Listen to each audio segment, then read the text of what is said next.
Man, it's been a while since I talked to myself. Hey, welcome back to the podcast that I do when I feel like it. No, I'm trying to be better about everything, so I think I'm gonna. Life's been good. Life's been a lot. Life's been happening.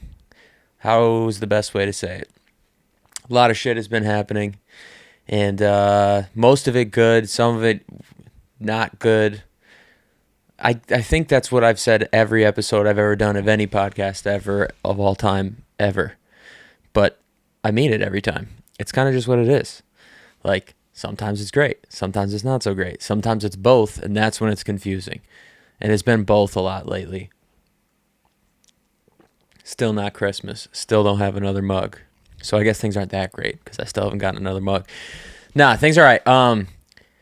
Been working very hard on some things that I can finally start to talk about soon, which is sick. And I'm really excited that I can finally start to talk about it instead of just being alone in my apartment thinking about it and wondering if it ever's actually going to happen. It's actually starting to happen. So that's really cool.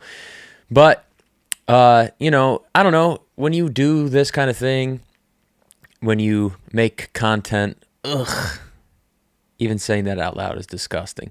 When you make content and stuff, especially as someone who is a little cuckoo, it's easy to get discouraged when you don't see the numbers or views and stuff. And like, I like to pretend I don't care at all. And like, in general, I don't really care, but you have to care. That's the whole point of doing it. So when you're not like getting results, quote unquote, or not quote unquote, when you're not getting results or not seeing results you wish you were, it's hard to continue to be consistent, even though I know, like now looking back, it's like, okay, if I hadn't stopped posting and doing stuff, where would I be now? Who knows? Probably only better. It wouldn't be worse. And then, just life stuff happened. So I got caught up in that. So that's part of the reason too. We'll get into some of that stuff, but I hope you're doing good since the last time I've talked to all three of you. It would mean a lot to me if you're doing good. So I hope you are. If not, it's going to be okay. It's going to be better. Sorry, a fly just flew across the screen. I've got a problem, and it's flies. And I keep my apartment clean. I throw out the garbage regularly. I do my dishes immediately as soon as I make them. I clean my counters right after I cook. I don't know what's going on with the fly situation in this house. I'm starting to go a little nuts. And I have a new tactic of killing them, which I talked about on my story. Kind of fucked up. But, sometimes you can't always find a whacker or something to thwack a fly with. Thwack, whack, knick-knack, paddywhack. All right. No. Give a dog a bone. Anyways, sometimes you can't find a good striking apparatus. And if a fly lands on a window, it wants to go outside. So I open the window and then wait until it gets in between the window and the screen, and then close the window and just let it live there for its final 24 hours. I'm basically just starving them to death / letting them get baked by the sun. And I know that's fucked up, but like, I gotta kill them somehow. You have no idea. They're all over the place. They don't stop. I don't understand. My apartment's clean. I don't get it. But like, ever since I started doing that, I feel like I just constantly hear buzzing. It's like a telltale heart situation. If you don't know the story, Edgar Allan Poe, I believe, he kills a guy, cuts out his heart and puts it under the floorboards, maybe something like that, or like buries him under his house, and like he continues to hear the heartbeat of this dead person. And I don't know. What happens? I don't. Oh, well, he starts to go crazy, and obviously he already killed the guy, so he's just going nuts. The guy's dead. He's under the house, but the guilt drives him mad to the point where he just always hears this guy's heart beating, and that's what it's like with the flies for me now. Like, I kill one, and then I just hear buzzing, and then the other day, this is. I wanted to not be here anymore. The other day, I'm drinking my coffee, as I do in the morning. You know what that means, though? Had to run to the bathroom. So I go to the bathroom, come back to finish my delightful coffee. I take a sip, and I just feel a fly in my mouth, dude. In my fucking mouth. I swallowed a fly. I don't know why he swallowed a fly. So that's what I've been doing, is eating flies and trying to kill them in more creative ways. But anyways, I fucking swallowed this fly. I spit my coffee all on the ground. Sure enough, there's this fly on the ground in a sea of coffee. And I felt like it was like karma, or like they know that I'm the one that's been trapping their brothers and sisters in my window. I don't know. I'm not doing great about it, though, clearly. So if you have another way of getting rid of flies, please let me know in the comments. Seriously, though, actually, if you do know a way of getting rid of flies. Because like I said, my apartment is clean. There's zero reason for there to be this many flies. They do keep the garbage cans by my windows, but I don't ever have my windows open for that reason, which is annoying, by the way. It's like I want to open the window, get fresh air. Speaking of which, could use some now. I'm sweating profusely. It's the second cup of coffee. It always is. Second cup of coffee. I love coffee. Always one right in the morning, certainly. And then midway through the day, I'm like, I could do another one right now. It's been long enough. Every single time I drink a second cup of coffee, one, I contemplate every thought I've ever had twice and backwards. And two, I need a nap immediately. Like the second the cup is done, I'm like, yo, I'm going to collapse out of tiredness now. And I know why. Like, I'm not dumb. I know the whole rise and crash thing. But it's also like, it's coffee. Why? It's supposed to pep you instead of like slap you. Trademark that. So these are two things I've been annoyed with.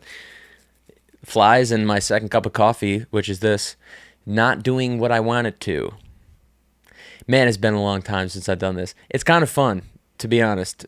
I missed doing it. It's just anytime something doesn't go well, I run away from it, so I stop for a minute. Speaking of which, you ever visit your family and like you love them dearly and they're the best people you know and they're your favorite people in the world and you would do anything for them, but you also realize, oh, that's why I'm kind of fucked up? Because that happened to me, and no disrespect at all towards my family. I meant everything I said. They are my favorite people. I would do anything for them. But when you spend time around people who you were brought up around and it's like very infrequent, when you are around them, it's like, that's where I got that part of my personality.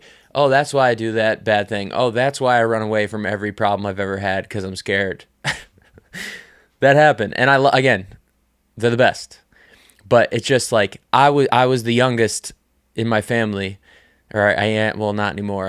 You can't call me the youngest of anything anymore. But like, I was the youngest of 4 kids, and my oldest brother is 10 years older than me, and my other 2 siblings are significantly older than me. And I always just felt like the little fly on the wall, like the little guy, I can't make these big people do anything, and I would do anything they wanted me to because I thought it was cool that the older kids liked me and stuff. And now I realize, like, oh, that's why anytime there's conflict in my life as an adult, I want no part of it and I run away as quickly as possible. And it's like, part of it, I think, is a defense mechanism of clearly growing up, I didn't like being around conflict as a young kid, but also there's an avoidance to it that's negative. That's like, no, you have to confront your issues head on if you want to get anywhere in life. So I'm trying to toe the line between, part of it's like a positive adaptation of, I don't think it's useful. I don't think it's useful to argue or fight with people. I don't think it's useful to yell. I don't like that stuff. I try to avoid it. But there comes a time and place where it's like, I can't get walked on, and I can't avoid solving problems in my life just because it's a little bit awkward or a little bit messy. I have to confront it head on. But visiting my family was like a huge wake-up call of where it all probably comes from. And again, that is not to say that I'm not talking shit about my family. They're the best. But we're all a little bit wacky, and like when we're all together, it's like, oh yeah, this is why. This is too much. This is too much for anyone to handle, let alone like growing up with it your whole life. So that was interesting. I'm sure a lot of people feel the same way. and I've had this conversation with people in my family as well, where it's like, especially as an adult, you don't want to blame your problems on people, or like especially people you hold dearly, like your parents or your grandparents or your aunts and uncles or your siblings, whoever it may be. There's a resistance to be like, it's your fault, and you shouldn't blame them per se, but it is important to recognize where things come from. Like, you're so impressionable as a kid that, of course, without you realizing, you've sponged up positive things around you and negative things around you. So it's not wrong or like against your family or against people you care about as an adult to look back on it and be like, oh, that did traumatize me forever. No big deal. It's okay. But probably try to switch it up next time it comes around when you have children or when you're around young people or around your family now. Because it's just crazy how much of a lasting impression things that happen when you're a youth,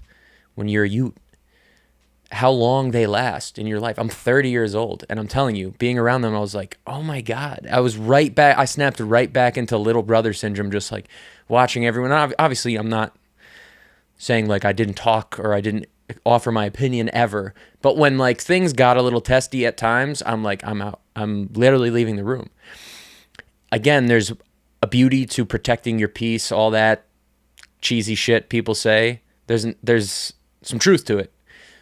But part of me feels like weak when I do that, because it's like, I am a grown man. I should have no problem confronting people I care about, confronting issues that matter.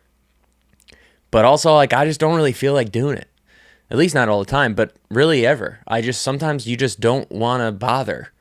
And I don't know if that's selfish, if it's like selfish to not speak your mind sometimes, whereas you'd think like it's selfless to not always inject your opinion into every conversation. Sometimes it's actually selfish, maybe, to not speak up, because now you're letting things go by where if you stepped in, maybe you could have made a difference positively. But I don't know the answer, and I kind of always default to like, I got enough shit going on then to like, the last thing I need is to now have this issue when I could just avoid it. And I know that I'm like that in pretty much every aspect of life. And in some ways, again, it's like a positive protection of like my well-being. And then in some ways, like it's certainly to my detriment.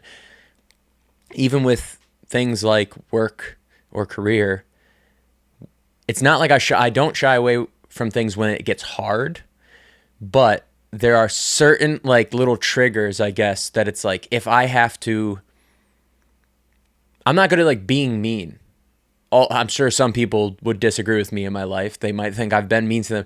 It's not that I've never been mean, but I mean, like, I'll suffer so you don't have to 99 times out of 100. And I guess maybe sometimes I wonder, am I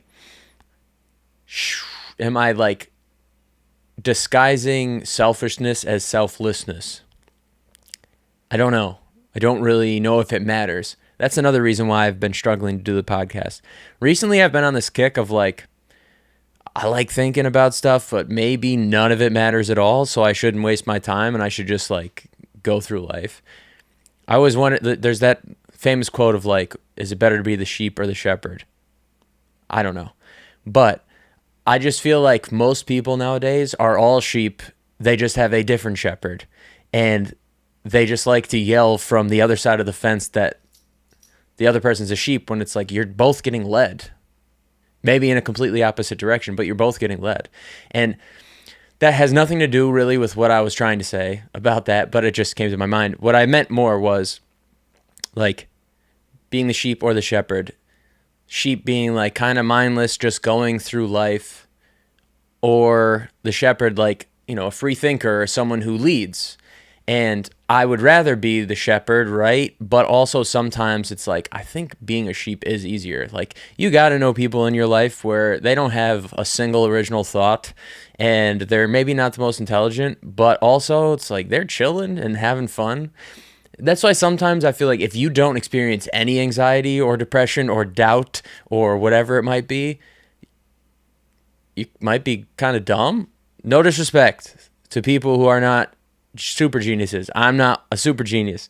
I'm just saying that, like, I feel like intelligence and depression and anxiety go like hand in hand. Like, if you are smart and all right, how about this? Not smart. If you're perceptive of things going on around you and problems in the world and problems in your own life and problems in your own head and problems in your own body, problems in your relationships, how are you not gonna at least teeter-totter on like being a little anxious about it sometimes?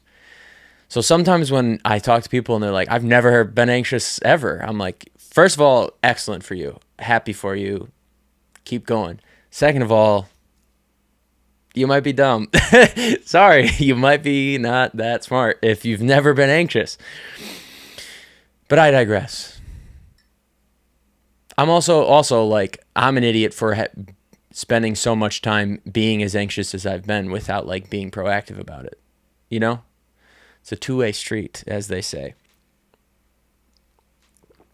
It's also hard to like have a serious conversation, one with yourself, but two to like people on the internet, and them not know that a big bead of sweat just dripped down your whole torso the whole time you were saying that thing. But yeah, the anxiety is a thing that exists. And I'm telling you, I've said it once, I've said it twice, I've said it a million times, but I can't say it enough. Meditation might be the answer to everything? Question mark. Potentially. I like, ever since I started meditating, completely changed my life. And anyone who will give me 1 second to say it, that doesn't make sense. Anyone who will listen for more than 1 second has heard me say it, because it's true. I really feel that way. Like, I just feel like I took a huge step back from everything in my life for a minute, and I cut out caffeine. I was going to the gym every day, trying to get as much sleep as possible, and that really helped. But to me, like, the biggest ingredient in this new I don't want to be anxious pie was meditation. And like, I don't do it every day. I'm not going to act like I'm some fucking guru now or anything. I do it as much as possible. I try to make it a consistent practice. And also just knowing that it's there if and when I really need it is game changing for me.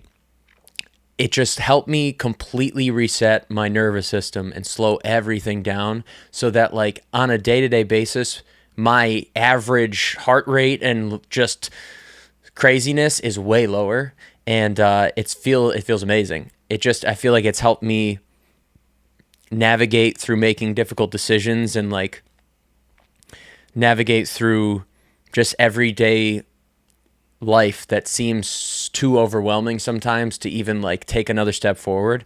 It's just helped me slow it all down. And I just feel like it's the reason why I'm so annoying about it and why I always tell people about it is because it's literally free. There's so many resources. You go on YouTube right now and find thousands of guided meditations you can do by yourself at home.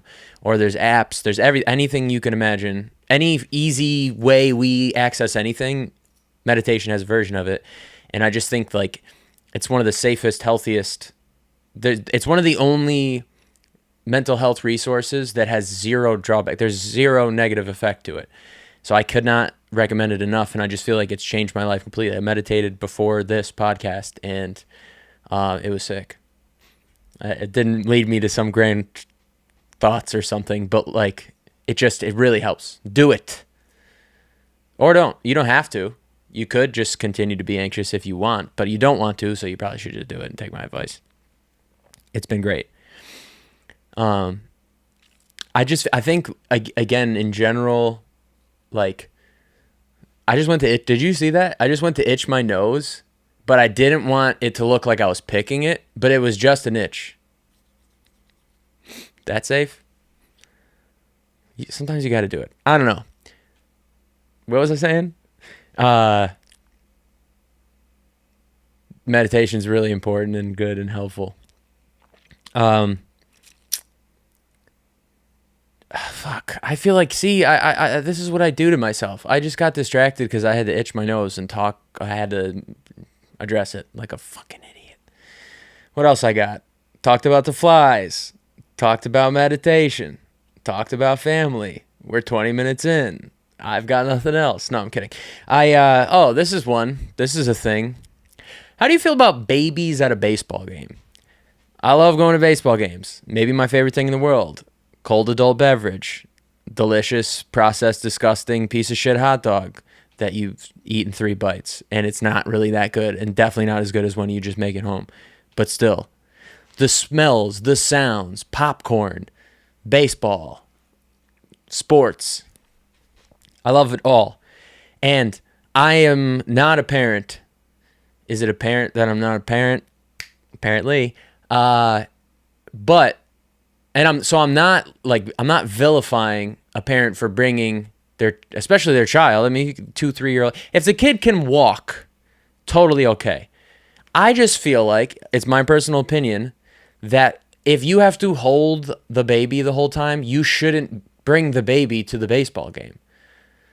It just seems so not worth the risk. Do you see how fast the ball comes? Foul ball. Every time someone hits a foul ball and it goes straight back to the net, okay? Sorry, this is getting a little inside baseball, quite literally. Even though there's a net, everyone goes and flinches because it comes in so fast. How in the world are you going to get, if you distract yourself for a single second and a ball comes at you, your baby's getting hit in the head with a ball. That's what's going to happen. Or you're dropping it. Or someone's spilling a beer on it. There's people fighting every corner. I love baseball, but you can't. I just personally think that when I have a kid, I'm either going to have to get a babysitter when I want to go or just can't go for a few years until the kid can walk and say a word. Also, do you have to buy the baby a ticket? I don't know the answer, but if you do, complete waste of money. Wait until the kid can actually store it as a core memory of oh, remember that day we saw Aaron Judge, Dad? But a baby, dude, too small. Just too small. I'd rather people bring their dogs sometimes, bring your dog day at Chase Field or something. That I understand more than a literal baby. I say this because we just went to a baseball game and there was a guy with a baby and he was holding the baby the whole time. I give him credit. The baby was fine. He also had 2 other kids. It was Irish triplets. They wasted no time. The second the wife had a baby, they wanted to have another one. Congrats on the sex. But he was there with his baby, holding the baby, and he was still going for foul balls and stuff and running over to the dugout to get a player to give him the ball, and it worked.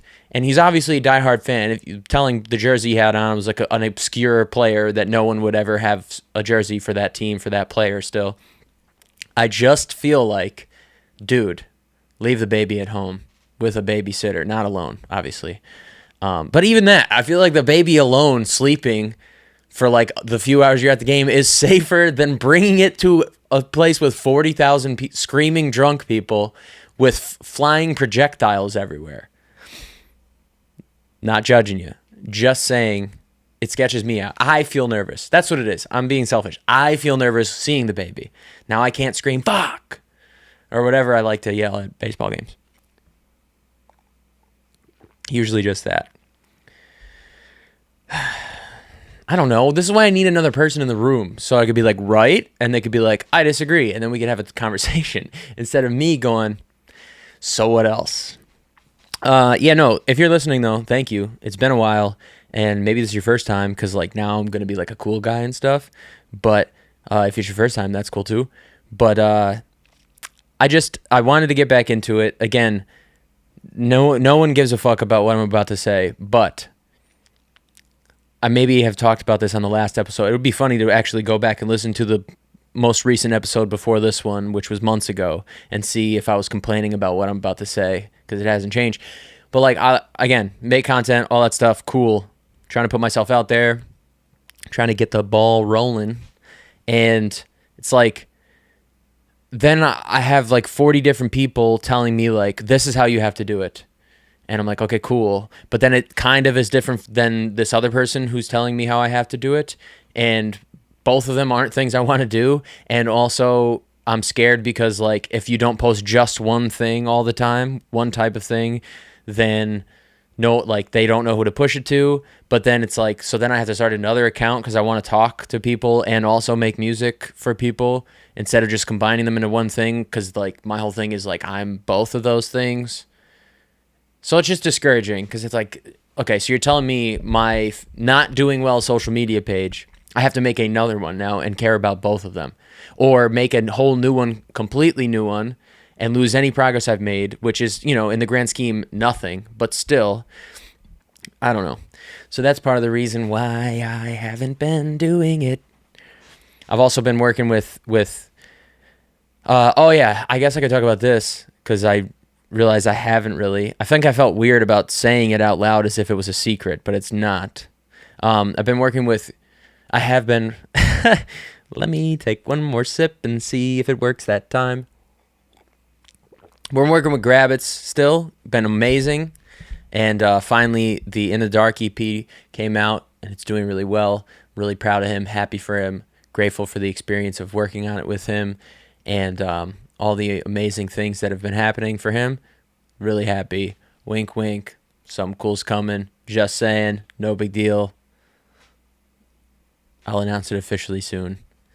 I don't know the rules, so I don't want to say anything. But yeah, that's been like one of the great joys of my life, honestly, has been working with someone I really admire, and some like it's just rare that you find people, especially in like the music world, where like you gel very much with without just yes manning each other. You like see things the same way, you know? So like there can be pushback on an idea that's like, I think this would be better, I think this would be better, or like it's a collaborative effort, but most of the time we're so in tune with like the way something should probably go that that's very minimal. And it's like, I don't know, it's just been great.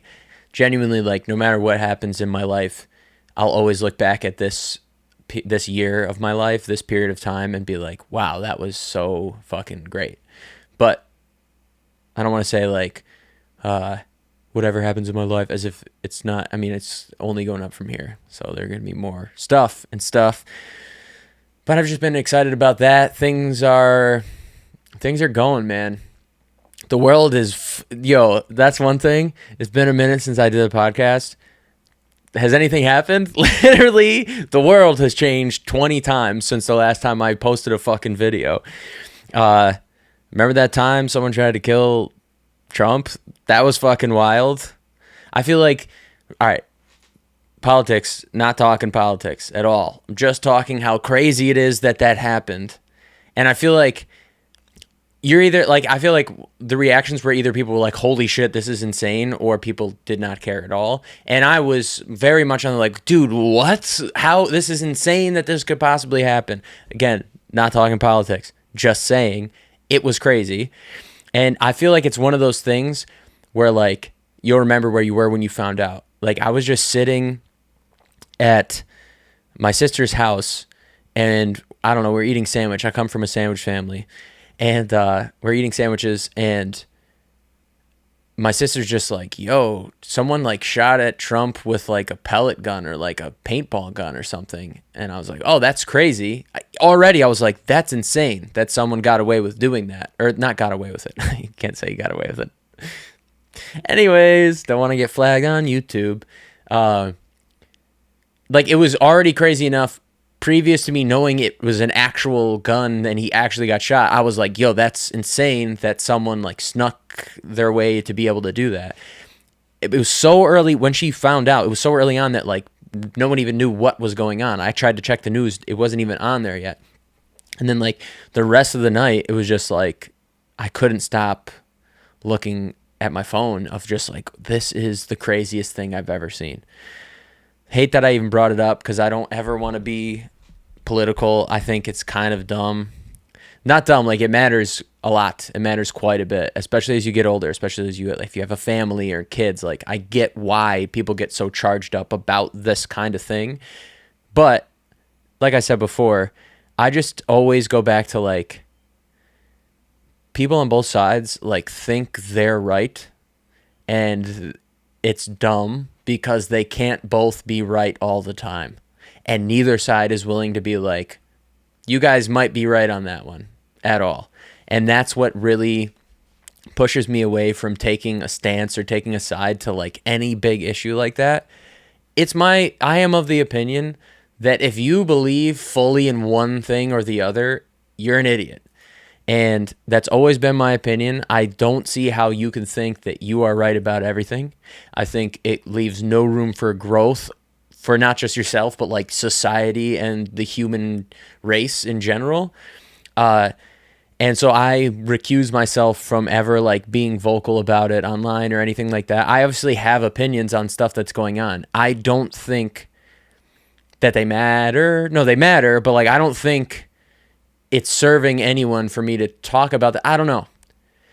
Something I've realized a lot recently is that people can come to you for advice or for your opinion, and you can give them great advice or make a compelling argument for why you feel the way you do about something, and it is not going to change a single thing about their life or what they do. And so I'm not saying to not give advice. I'm not saying to not express yourself or your opinion. You should do those things if you feel compelled to do so. But what you shouldn't do is expect anyone to give a fuck, because they probably won't. And I feel like I've been caught in the trap in the past of someone coming to you for advice. I'd like to believe I'm pretty good at advice. I'm not great at taking my own advice. My life's been a wreck many times when I, could have just done things I've told other people to do. But I'm pretty good at giving advice. And I enjoy being the person to help people. And it's, of course, the second you open your mouth to give someone something that came from your heart or mind or soul or all three, and they don't follow it, of course it stings. And I feel like I've learned that you can't let it hurt, and you can't expect anything to come from what you say to someone and think it's going to change that. They are living their own life. And as dumb and as cliche as it might sound, you got to learn from your own mistakes. It's true. So if someone's coming to you and saying, this is going on in my life, I'm having trouble with this thing, and you're like, well, from my perspective, not being the one walking in your shoes every day, it's pretty easy to break it down that these 3 things are what you need to do. And then they go, thanks for the advice. That sounds great. And then they don't do any of those 3 things. It's because they're their own person. They got to go and actually do the shit. For example, I recently watched, what is it? What's it called? With, Robin Williams and Matt Damon and Ben Affleck. You ever notice when some people say Ben Affleck? Hate that very much. I just recently watched Good Will Hunting. And something that stuck out to me that I think can be applied to real life is, alluding back to the whole thing of giving advice and stuff. At the end of the movie, not spoiler alert, it's fucking 25 years old. At the end of the movie, he takes Robin Williams' advice and is like, I'm not going to take the crazy good job or whatever. I'm going to go follow that girl that I'm falling in love with. And it's beautiful. It's a beautiful moment. It's a beautiful movie. And he like writes the note on the thing, he gives it to the guy and the mailbox, whatever. And then it shows Matt Damon just driving on the highway to California. And that's how the movie ends. But what they don't show you is that like he probably had to stop for gas in like an hour and a half. And like maybe he had trouble with his old shitty car driving completely across the country, the furthest possible point away from Boston. And like it didn't show like, okay, once he got to California, is he going to move in with this girl? Like they've been dating for a while and they love each other, but like it might be a little too soon. All right, now he's got to find an apartment. He's also got to find, he doesn't have any money yet. Or maybe, he's got to find a job and find an apartment. They don't show that kind of thing. And it's the same thing with giving advice to people where it's like, sometimes they don't take your advice because it sounds great coming out. It's like, oh, it's obvious. It's this right here on a silver platter. But like, there's also 7 million things that they have to take care of on a day-to-day basis that are preventing them from maybe taking the hard step to follow the advice that you think is probably right for them. So what I'm saying is you can't judge someone for not taking your advice, and you also can't expect them to do it. Same thing with opinions, whatever. Like, I just think that you gotta come to grips with reality that it's not always going to go the way you want for the people that you care about.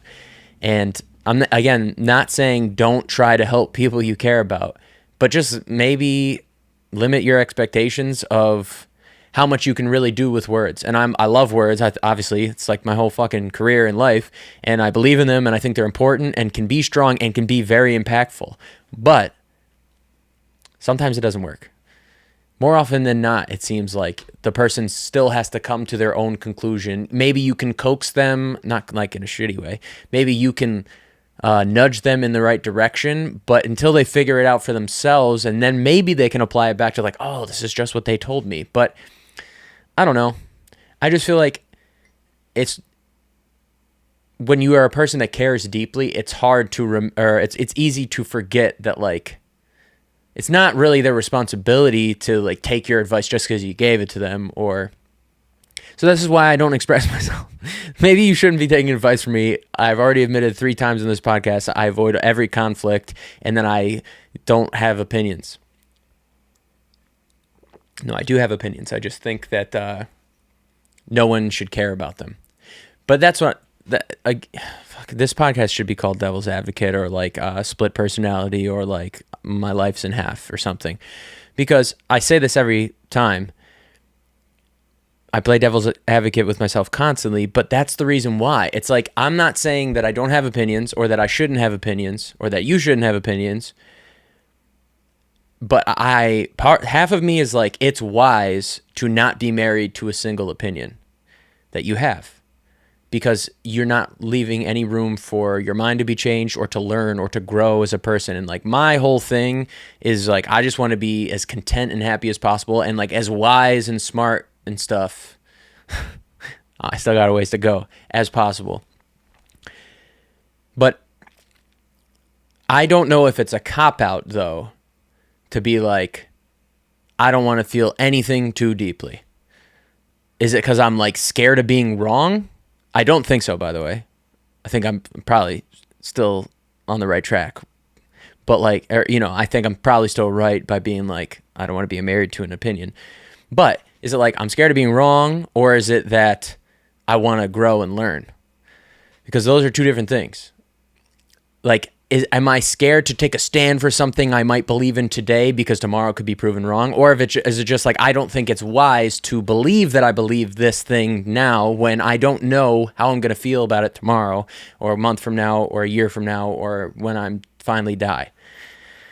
So I tend to like, again, I have feelings about things. I have opinions, but I don't care about them. I don't let them become like who I am as a person. I just think it's like barbaric. Not barbaric. It's like Neanderthalic. Is that a word? It's just like unevolved to be like, this is how I feel. I am this. So that means it comes with this built-in list of 1,000 things that I have to believe in. I believe in things there and this and that and this. And then actually something happened that made me go like that. So like, why would I fight for an opinion that I don't really care that much about? Again, maybe I'm weak. Maybe I should take more of a stand for certain things. But I just think, all right, this is the thing too. I think there's a difference between opinions and beliefs. And I think a lot of people think that their opinions are their beliefs, and that's just not the case. And then they get wrapped up in making their opinions who they are because they think they're their beliefs. And it'd be one thing to be like, these are the things I believe, and so that's what makes me who I am. When it's like, dude, look at what your opinions are. They could change, right? Like if I told you, if your opinion is that, this is the example I keep using to people, I hate yellow mustard, or I have in the past. If I was like, I believe that yellow mustard is bad because I don't like it. I don't like how it looks. I'd imagine that I've eaten it a few times and I didn't love how it tastes. Why? But like, if I tried it again as an adult, it could probably change. I used to hate tomatoes. I love tomatoes. The other day at that fucking baseball game I was talking about, I purposely put yellow mustard on my hot dog, something I've never done in my entire life. Not even because I was like, I'm going to try it. I was just like, it's time. It's time for me to like yellow mustard. I am a grown-up. People like it. I'm sure maybe I'll like it. It was fine. It was good. But when I'm not making any sense. But I think maybe it makes sense, right? Like, if I was like, no, never, never, I'm robbing myself of growing to like yellow mustard, something that I'll probably put on every hot dog from here on out at a baseball game because it's nice with the ketchup. It's a pretty decent combination. My point is, this is my point, all right? Let me lay back and tell you what my fucking point is. My point is, it frustrates me to see where the world is now and how divided things are because I just think it's very pretentious to think you're right about everything, and I hate people who are pretentious. Don't want to use hate. I'm trying to protect my peace. I strongly disagree with people who are pretentious because I strive to be not that to a fault almost. And it gives me the ick, as kids would say, or like young women my age. It gives me the ick when someone is pretentious or when someone is like too stuck in their ways. I think it's disgusting. And so I choose to be the complete opposite, maybe to a fault. Maybe, as I've said 45 times now, maybe it's weak to not have an opinion on everything. I just think it's exhausting. It's like I care about so much of what's going on in the world right now. And I think I'm protecting myself by being like, I can't even bother with that today. And it makes me feel really guilty sometimes. But also, this is my thought process on it. I feel like my best chance of making a real change is not by like posting my opinions on the internet right now. It's by like doing my thing, grinding as hard as I possibly can to get to a position eventually one day where I have resources and influence and money is basically what I'm saying, to be like, I really care about this thing. I would love to donate money to this thing. But until then, I don't think shouting at anyone is going to change their mind on things that I actually do believe in. And them shouting at me, if I really is something like a core belief, again, not an opinion, something that it's like in my soul, that's wrong. There's no changing that because it would crumble my entire psyche if somehow I was wrong about this because I believe it. Certain things, like things that are pure evil that no one can disagree with. Them shouting at me that that's wrong is not going to change anything, and vice versa. So why would I bother? It's just destroying yourself. Like, it's not worth going down that hole when that's like, isn't it obvious to everyone that that's why we're in this kooky place that we're in? Because it's just like, no, you're wrong. No, you're wrong. No, I'm right. No, I'm right. It's fucking ignoring and exhausting. And again, it's the pretentious thing that both people on both sides, not going to talk politics. Kid makes a whole fucking episode about politics. It's people on both sides. They both do it and they're both really bad with it, where it's like, the other people are sheep. The other people are being led to the pasture or led to this. Like, God, if you believe in this, then you're a mindless zombie. You're literally, if you believe in anything only on one side, you're a mindless zombie. It's not possible, dude. It's not. You can't be right about everything. If all right, say you're on this side. I don't even want to say words. If you're on this side and you're like, everything me and my team thinks is right, then like, why, when you're there in the position of power, like, is things not immediately perfect, or perfect by the end of the run of that person? It doesn't make sense. It's all dumb. I'm done talking about it because now I hate how much thought and time and effort I even just gave it. I think it's stupid. No fly buzzing. Pretty happy about that. Not to be depressing, not asking for sympathy. I'm trying to make a bigger point with it. My dog died. My family had to put my dog down, and it's really sad. And I'll miss him. He was the best. Everyone thinks their dog's the best, and you're totally right. They are. Your dog is the best, and my dog was also the best. And it's one of those things that is going to happen one day, but when it happens, it's still as sad as possible. And it's also one of those things that's like, holy shit, it's been 12 years. Like, I have these little quirks, these little mental breaks in time space where it's like, oh wow, I remember the last time I clipped my nails. That much time has passed from me having this thought to that thought. Or like, I got to cut my hair again. Oh, that much time has passed. And like, then there's bigger ones that are more important than cutting your nails and shit. That's like, damn, dogs live around this amount of time. And we went through another one and it's insane. Like, I thought until last year that like my dog was a puppy. Like, he still had pep and zest to him, and he had a puppy face, and he still had his puppy bark, still super playful. And I looked at him in my head as like the new dog. Like, he's the new dog we got. And it's been over a decade. And so when we had to put him down the other day, it was very much like, obviously very sad because I love him and he was the best. Rest in peace, Dexter Gordon. You're the man. But also, like, it was just like, oh my God, 12 years. I graduated high school 12 years ago, dude. And then it's like, wow, look at all that's happened in 12 years. The world has changed in 12 times, a million times in this span. I've changed. Our family dynamic has changed. People have died. People have been born. My niece there's a picture of my niece with a binky in her mouth and him as a puppy, and she just started high school the other day. It's just crazy, these increments of time that are told by a dog's life. Like, I'm sure you've had a similar experience if you have any pet, where it's like you get them at this stage of life and then all this stuff happens and life zooms by so quick, and then all of a sudden you wake up and it's time for them to go, and it's like, how did this even happen? I don't even understand how it's possible that 12 years have gone by. I don't even know how it's possible that an hour has gone by, let alone a decade of life, like a life well lived with this dog and this bond of love that is completely unmatched by literally anything. It's gonna sound terrible. There have been people in my life that have died that I didn't care nearly as much about as when my dog just died.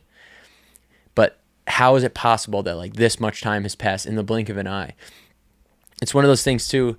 It's like when you're a kid, your grandparents or like, adults are always like, every year goes faster than the last. And the older you get, the more you realize that is absolutely 100% the truth. I don't understand how time is going so quickly. And it's frightening. I think of all things, I think my biggest fear is time. Not death. I don't care about dying. I mean, I don't want to die. Please. I don't want to die yet, but time going by, like, I'm already banking in my head, like, I'm going to live long, hopefully. So my fear is that time is going to go quick. Not that like I'm going to die tomorrow, but like by the time it comes, it's going to all have gone by so quickly that I just sometimes, it's why when I do something fun with friends, there will be a point throughout the night, 100 times out of 100, where at some point I go, fuck, this is going to end. Like, the good times, aren't forever. And it's really hard for me to accept. I'm sure I'm not the only one. But like, hanging out with a buddy, you're drinking, you're having a good time, laughing, telling stories, and you're like, this is great. But like, also, tomorrow's going to happen, and like, this isn't forever. And it's hard for me to like accept that without it ruining the fun experience completely. Like, I should just be like, okay, yeah, this is sick. I love you and I love this moment, right? Staying in the moment. It's so important. But it's very difficult for me to not be like, at some point be like, fuck tomorrow. Fuck tomorrow, dude. Gotta live for today. But that's something that meditation has helped me with, is the moment thing.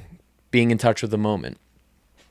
But even over the last 6 months, like I was saying before, this experience of working closely with Grabbits and with other people and just like being closer to what I've wanted for so long than ever before has been amazing. But even now, I'm looking back and I'm like, I feel like I wasn't enjoying it enough. I feel like I wasn't like, I've been grateful the whole time, but I feel like I wasn't like soaking it in. I guess that's the best way to put it. Like, because you get caught up in the day-to-day thing, and it's like, now this is normal. And like, even though I would have fucking killed someone to do this 2 years ago, Now this is every day, and it's not that I'm not enjoying it. I am enjoying it very greatly, but like I'm not really enjoying it the way I think I should be. I think that's also a mental health situation. As good as things have been lately, I feel like I'm not feeling deeply about anything. Maybe that's the thing with the lack of opinions. Like I just feel like I feel a little numb again, and that's not great because I felt that way for a long period of time when I was on medication, and I got off them, and I was like, oh, that's why. That's probably why. I know the depersonalization and stuff has a lot to do with that, but I just feel like even like sorrow, like, you know, deep sadness, deep happiness, I feel none of that. It's very much like just a pretty much all the time kind of sad. Like I'm not like super depressed, not leaving the house, although there was a little period there where I had some trouble. But I'm certainly not like jumping for joy ecstatic even when things are really good. And I wonder if it's like life has beat me down before and I don't want to get my hopes up for anything anymore, or if is it like I'm not impressed by anything. Like I've done so much cool stuff that like nothing scratches the itch anymore. I don't know. I think it's probably just not living in the moment enough and not being like, this is great. My life is wonderful. I have problems just like everyone, and my problems are a whole lot less severe than most people. Literally most. Literally like 90% of people. My problems are nothing compared to theirs, at least currently. Knock on wood. But so maybe that's why I felt numb lately. Because again, my life is in a good spot. But like, I just don't feel like zest. Zhuzh. I don't know, you know? You ever go through periods of time like that where it's like, things are fine. I was talking to my sister about this concept of letting things be just okay. Because a lot of times, okay doesn't seem good enough. But we have to remember that like okay is better than 99% of the time for most people. Like being just okay, like having an average day where like not a lot happened. Maybe you didn't get everything done you wanted to, you know, but it doesn't mean that like you have to do something drastic to make it an incredible, magnanimous day. Like just let it be what it is. It's okay. You had a day. The day is over or whatever, you know, like you went through, you fucking got up, had breakfast, went to work, got home, watched a show, and you're in bed and you're like, why? It's okay. The day is done. You had an okay day. Not every single one has to be a grand slam. Sometimes you gotta hit a single, take a walk. Quite literally, you should take a walk. You should make sure to remain physically active. But I don't know. I just think that that's something that I've been thinking of a lot recently of like, it's okay to just be okay. It doesn't have to be, I don't know, especially when you want greatness, right? You strive for like the best. When it's not that, it makes it seem like it's the worst when it's just okay. And like, it's totally fine that it's just okay. I'm trying to come to that realization and acceptance of like, it's okay. Literally, it's okay. But what do I know? This was something that struck me. See how you feel about it. Put this in your pipe and smoke it. People don't use that phrase enough, I feel. Sorry, I needed a 2-beverage break. I recently met up with, how do I want to preface this? How do I want to get into the story? This is the whole thing about telling stories. You got to have a good way in and then a good way out. So far, my way in is terrible because I just addressed how to tell a story instead of just telling the story. No, I met someone recently that I'll probably never see again in my life, and they said something that has impacted me more than I can ever explain. I met up with this person who's also in the arts, and they explained to me a story. They told me a story about how they were home for the holidays once, And every sibling they have, everyone in their family has a corporate job, a very normal job, right? Normal. And he was kind of feeling low about where his career is, and wanting wanting more money, wanting more this, that, whatever. And his brother, who is a lawyer, works a corporate job, whatever, looked at him and said, if you're not having fun, then what are you doing? You could do anything and not have fun with it. You could quit today and go get a normal job and not have fun there and be way more secure and not have to worry about you could have fucking health insurance and a savings account and things you don't have as like a struggling artist. And it stuck with me like, oh yeah, obviously I want to make money. Obviously I want my career to be this big, incredible, successful thing. But I chose this not necessarily for that. I chose this because I love this. I love making music. I love writing songs. I love the seedling of an idea starting to grow into like a completed thing and then hearing it completely done and listening to it over and over and over again. I love it. And it's very hard to remember that once you want that to be your career, because then the other problems trickle in to like, yeah, but you need to do this, but you need to do this, and this isn't good enough, and you're not good enough, and maybe you're crazy. Maybe you should have never done this in the first place. And it's like, no, none of that is true. I love this, and I know I love this, and I know I was meant to do this. And if I really wanted to, I could stop right now and get a job I absolutely hate for certain, and that I'd be miserable at, but be more secure and have something to do every day until I die.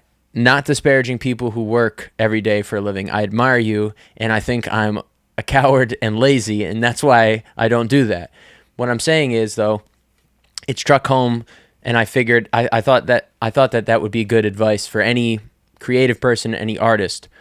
Like, if you're not having fun with it, who's supposed to be having fun then? You did this for fun. You did this because you were like, that would be much more fun. That would be a much more fun life than just going the quote unquote normal route of like hopefully getting into college and then hopefully getting a career in the lane you picked in college. And that's been something that's stuck in my head ever since I met that person. And again, I'll probably never see them again, but thank you very much for saying that to me, because it's helped. If you're not having fun, then what are you doing?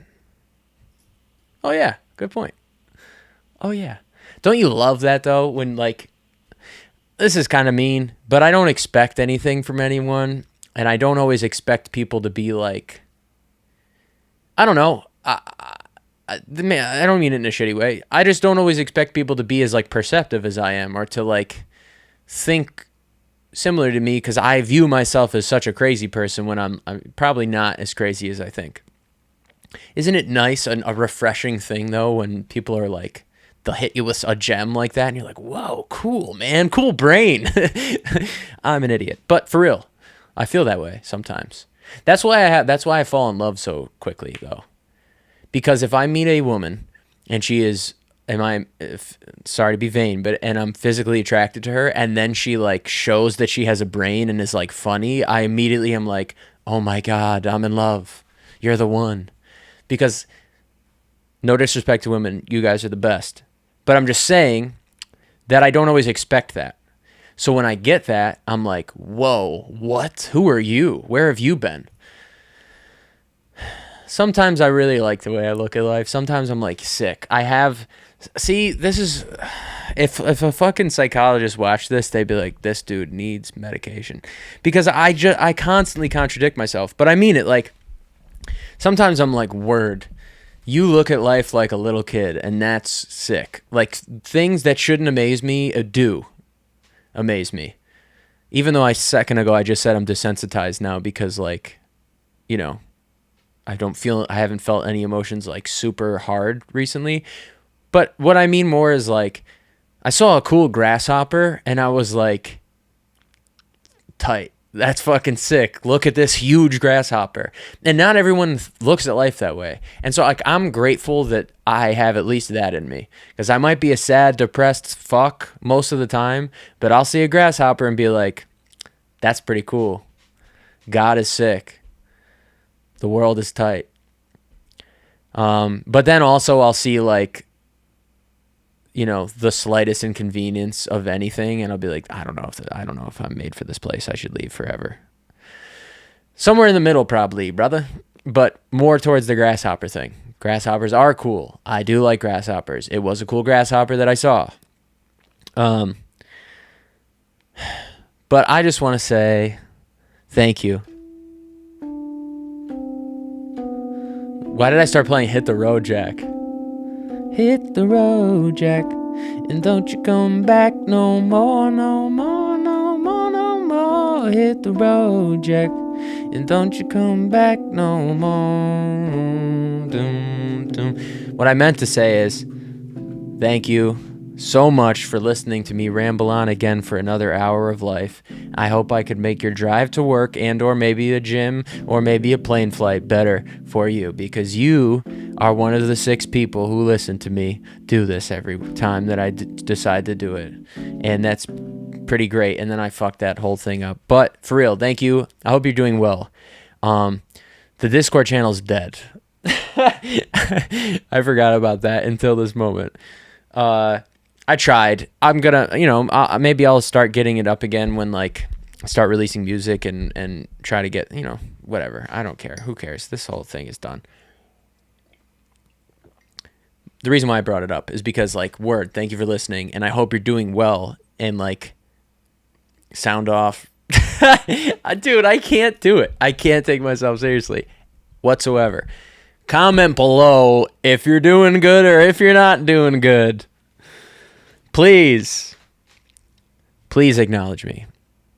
I'm in an apartment alone talking to a ring light, being like, someone will be entertained. Please. Just kidding. Thank you for watching very much. Until next time. And it'll be next week because I'm holding myself accountable. See ya.